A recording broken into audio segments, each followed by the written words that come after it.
حضرت عمر، حضرت ابو بکر، حضرت عثمان، کیا انہوں نے اس طریقے سے قرآن کو سیکھا؟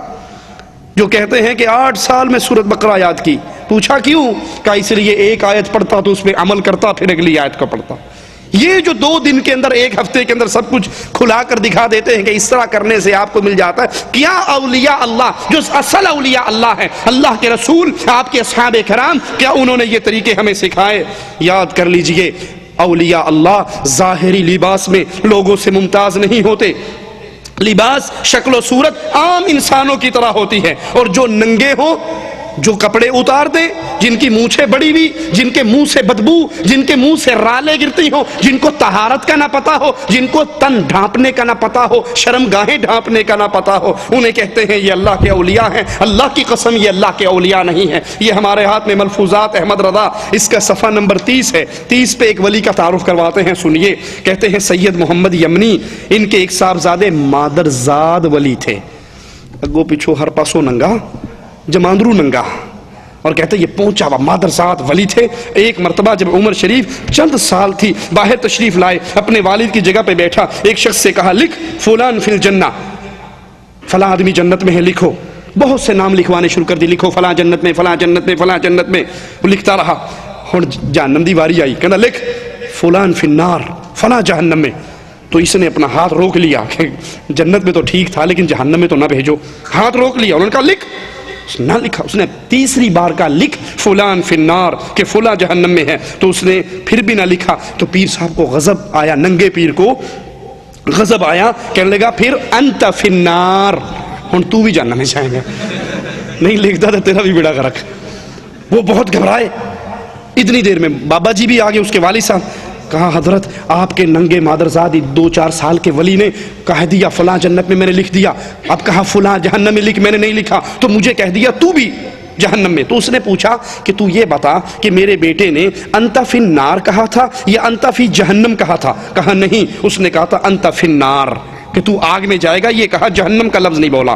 حضرت نے کہا میں اس کے کہے کو بدل، لا حول ولا قوة الا باللہ، لا تبدیل لکلمات اللہ. اللہ کے کلمات تبدیل، اور اس کے بعد ہر کسی کی بات بدل جاتی ہے.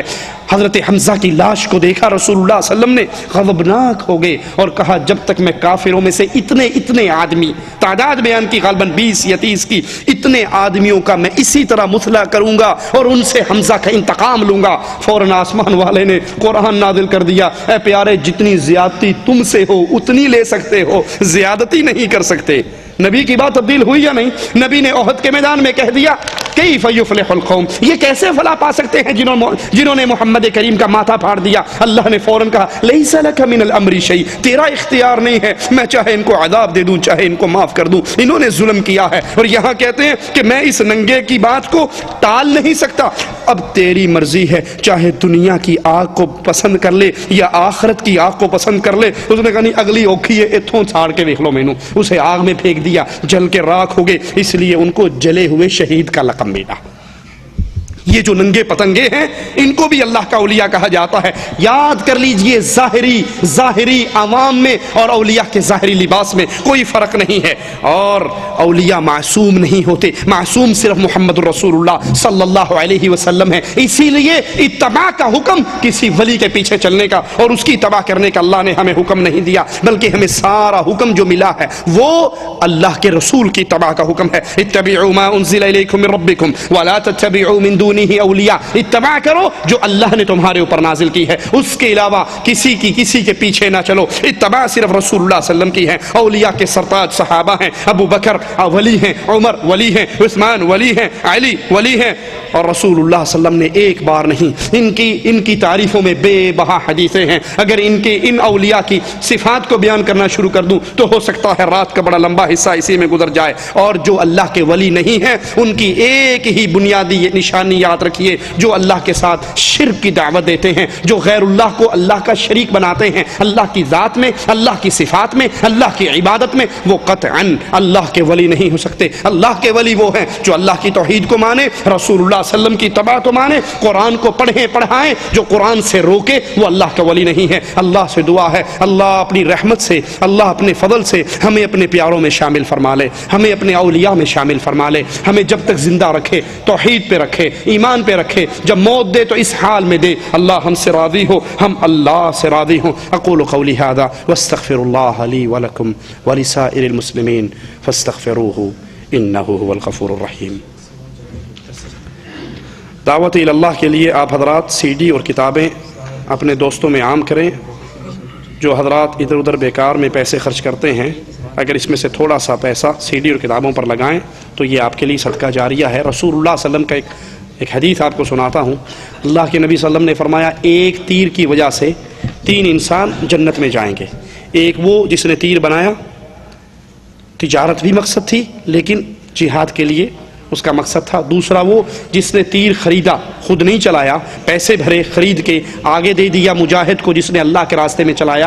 یہ ایک تیر کی وجہ سے 3 بندے اللہ کی جنت میں داخل ہوں گے۔ تو آپ سی ڈی اور کتاب کسی کو دیتے ہیں، ہو سکتا ہے اس ایک سی ڈی اور کتاب کے ذریعے اللہ کسی کی ہدایت کا سامان کر دے تو جتنا ثواب انشاءاللہ اس کو ملے گا، اس کی ساری ہدایت کا ثواب آپ کے کھاتے میں آئے گا۔ بظاہر یہ 1-2 ریال 3 ریال کی بات ہے لیکن صدقہ جاریہ ہے۔ اللہ ہم سب کو عمل کی توفیق عطا فرمائے۔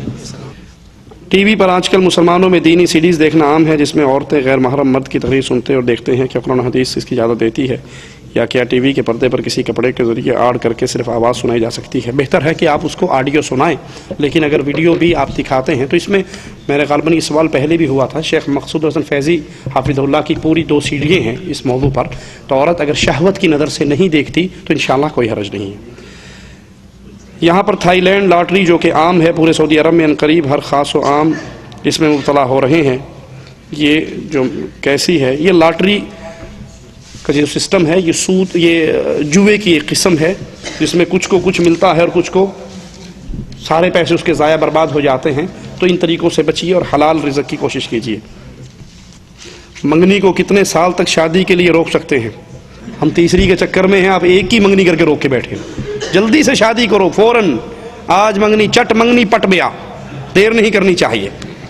یہ جو طریقہ ہے کہ آپ نے کہیں منگنی کر لی اور 2-2 4-4 5-5 سال گزر گئے، یا کہیں نکاح کر لیا اور 4-4 سال سے رخصتی نہیں ہو رہی، لڑکی اپنے گھر بیٹھی ہے، یہ طریقہ ٹھیک نہیں ہے۔ کوئی شرعی عذر ہو تو تب تو ٹھیک ہے، اور اگر شرعی عذر نہ ہو تو ایسے نہیں کرنا چاہیے۔ شادی نکاح کس طرح کیا جائے؟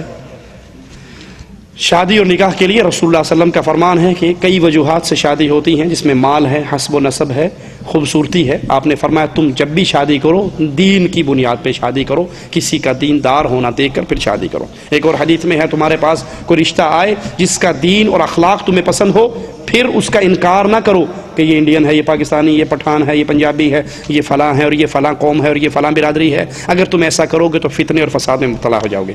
کہ ہم کافر کو ناشتہ لا کر دے سکتے ہیں؟ بالکل دے سکتے ہیں، اس نیت پر کہ میں اس کی مدد کروں گا انسانی ناطے سے، تو کل کو یہ میرے سے دین کی بات سننا گوارا کرے گا۔ قرآن خوانی کے ذریعے ایصال ثواب کرنا کیسا ہے؟ یہ بدعت ہے، اللہ کے نبی صلی اللہ علیہ وسلم سے ثابت نہیں ہے، اور کوئی بلٹی سسٹم احادیث سے ہمیں نہیں ملتا کہ یہاں سے آپ بلٹی کرواتے جاؤ وہاں چھوٹتی جائے، سوائے وہ اعمال جو اللہ کے نبی نے ہمیں بتائے ان کا اجر و ثواب ملتا ہے۔ یہ درویشوں کو بلا کر یا گٹھلیوں پہ آیت کریمہ پڑھا کر فلاں کی روح کو مثال، فلاں کی روح کو مثال، یہ مولویوں نے کھانے کا دھندا بنایا ہوا ہے۔ ہاں، مردے کی طرف سے حج اور عمرہ کیا جا سکتا ہے۔ کیا رکوع مل جانے سے پہلی رکعت مل جائے گی جبکہ اس میں سورۃ فاتحہ نہیں پڑھی جاتی؟ یہ اختلافی مسئلہ ہے، لیکن اس میں راجح قول یہی ہے کہ آپ کو رکعت دوبارہ پڑھنی چاہیے۔ ہماری طرف شادی کے ایک دن پہلے رات کو میلاد النبی کرایا جاتا ہے، کیا یہ ضروری ہے؟ یہ کیا لکھا ہے؟ سوال سمجھ نہیں ہے۔ اگر میلاد النبی سے مراد ہے تو وہ دن منانا عیسائیوں کی مشابہت ہے، اللہ کی قرآن اور حدیث سے ہمیں اس کا علم نہیں ملتا۔ منصور حلاج کون تھا؟ اس کے بارے میں سنت کی روشنی بتایا۔ منصور حلاج پکا کافر تھا، منصور حلاج کافر تھا، اس کے کافر ہونے میں کوئی شک نہیں۔ ابن تیمیہ رحمہ اللہ نے اس پر کفر کا فتویٰ لگایا۔ وہ ظالم اور جاہل ہیں جو منصور حلاج کو اللہ کے اولیاء میں شامل کرتے ہیں۔ یہ شیطان کا بہت بڑا ولی تھا، یہ وہ تھا جس نے کہا تھا انا الحق کہ میں اللہ ہوں، اب میرے اندر اللہ حلول کر چکا ہے. تو حلول کا عقیدہ کفر ہے، حلول کا عقیدہ کفر ہے، فنا فی اللہ کا عقیدہ کفر ہے. اللہ عز و جل کی ذات الرحمن علی العرش استوى، مالک اپنے عرش پر ہے، وہ کسی میں حل نہیں ہوتا اور کوئی اس میں فنا نہیں ہوتا. لہذا یہ صوفیہ کا کفری عقیدہ ہے. اللہ ہمیں قرآن و حدیث کی سچی دعوت پہ عمل کرنے کی توفیق عطا فرمائے.